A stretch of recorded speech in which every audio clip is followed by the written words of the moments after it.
Why does the narcissist hate you? And they do. They absolutely hate you.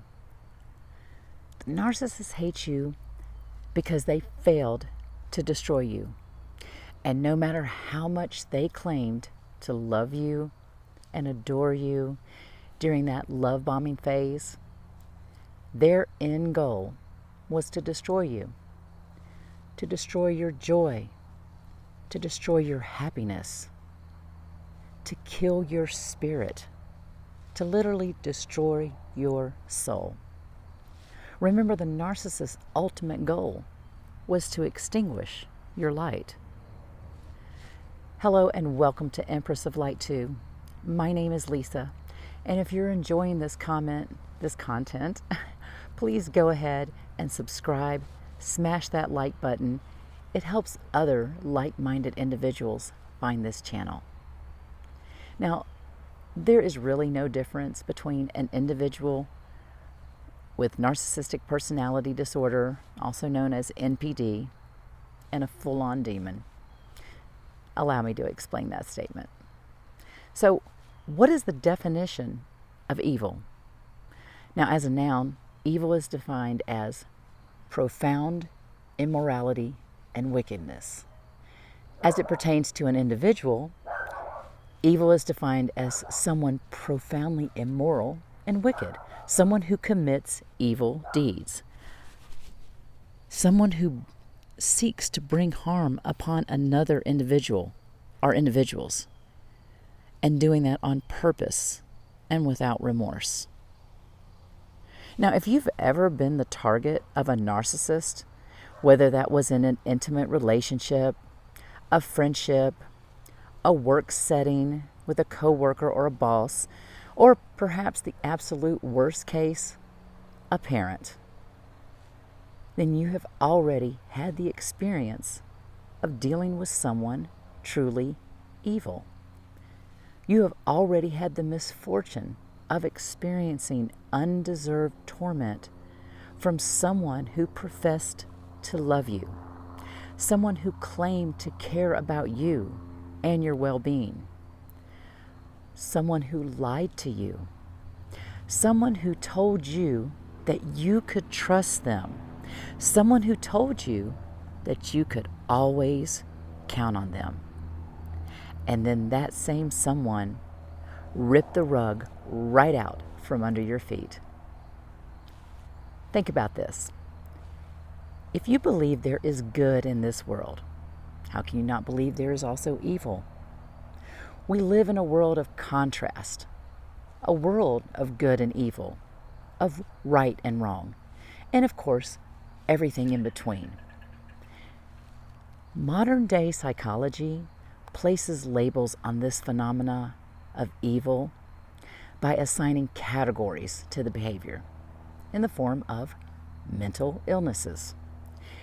I'm not to say that mental illnesses do not exist, but however, it just does sound so much better to label evil behavior as a mental disorder rather than calling it straight up what it is: evil.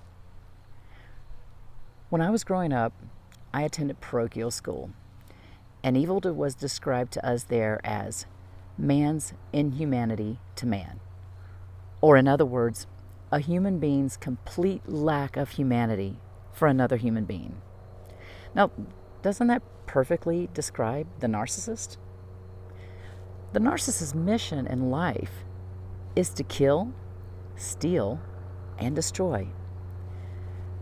The narcissist cannot accomplish these goals if they cannot ensnare their victim with their web of lies.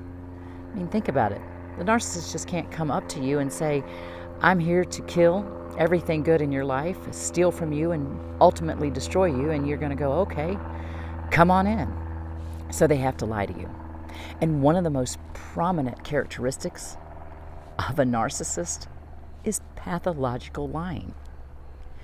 Now, how are these corrupt, degenerate, nefarious, and vicious traits unlike the devil, Satan? Again, if you can see and experience goodness in our world, can you not always also see the dark side? It only logically follows that if there are angels that walk amongst us, demons exist as well. If you believe in the existence of God, Source, Creator, all that is, the light, or whatever name that you would like to give that energy, how can you not believe in the existence of the dark, the devil, Satan? If there are angels who serve the light, how could there not be minions of the dark? If you stand for truth, then you know there's also lies. Remember, the devil is a liar, and the greatest lie that Satan, the Dark Lord, ever convinced the world of is that he doesn't exist. Remember that. Think about the greatest lie that you believed about the narcissist. Was it that they were a victim of their childhood experiences?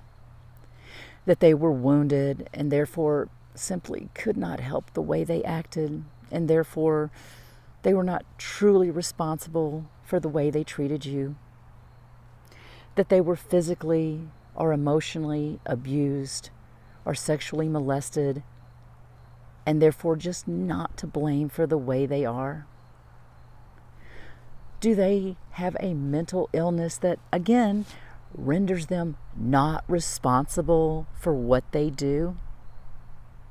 I'm going to call BS on all of that, because no matter what the narcissist experienced in their life, whether real or imagined, because they are liars, that does not give them the right to abuse others, period.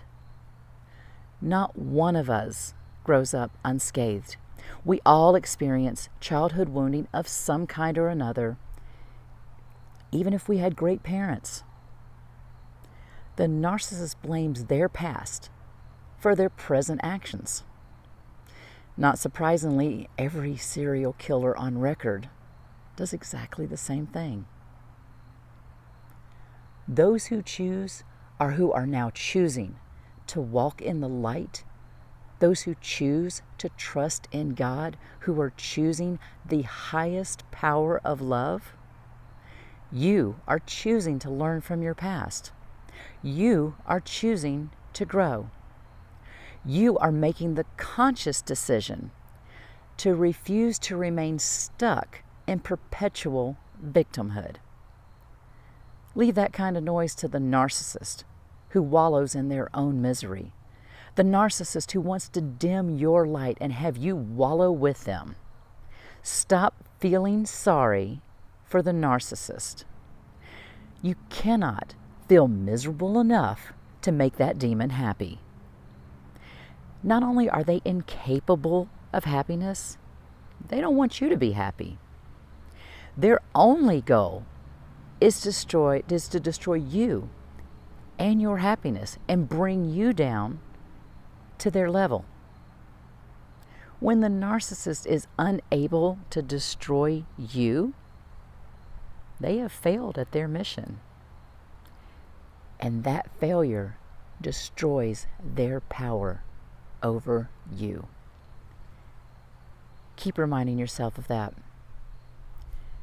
Thank you all for taking the time to listen, and may each and every one of you be abundantly blessed today and every day.